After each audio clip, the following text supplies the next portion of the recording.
Emmanuel Macron propose au roi Mohamed VI de signer un nouveau partenariat stratégique en 2025 à Paris, annonce faite par le président français devant le Parlement de Rabat. Au deuxième jour de sa visite d'État au Maroc, Emmanuel Macron longuement applaudi lorsqu'il a réaffirmé le soutien français sur la souveraineté marocaine du Sahara occidental.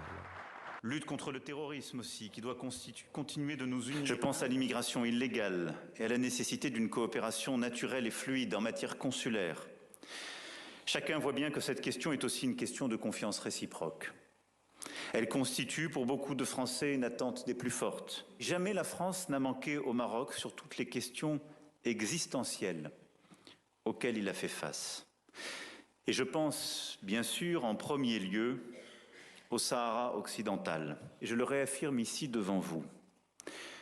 Pour la France, le présent et l'avenir de ce territoire s'inscrivent dans le cadre de la souveraineté marocaine.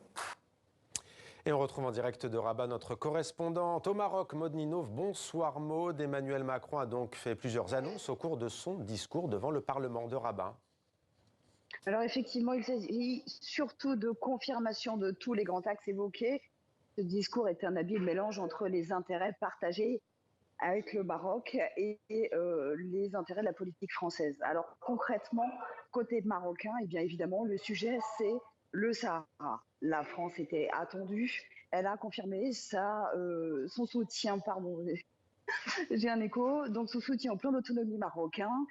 La souveraineté marocaine doit absolument être soutenue donc, sur ce dossier et la France va défendre le Maroc auprès des institutions internationales. Alors pour le côté français, eh bien, le sujet qui fâche, c'est l'immigration illégale. Alors le président français a appelé à la coopération, vous l'avez entendu, naturelle et fluide. Autrement dit, la France demande au Maroc de récupérer plus facilement les ressortissants que la France voudrait expulser. Il s'agit des dossiers au QTF.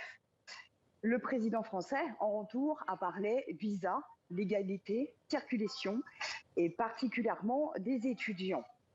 Alors, il s'agit effectivement de faciliter ces échanges. Pas encore trop de détails, mais des projets pilotes pourraient être mis en place entre les deux pays. Car les maîtres mots finalement de ces discours sont opportunité et souveraineté.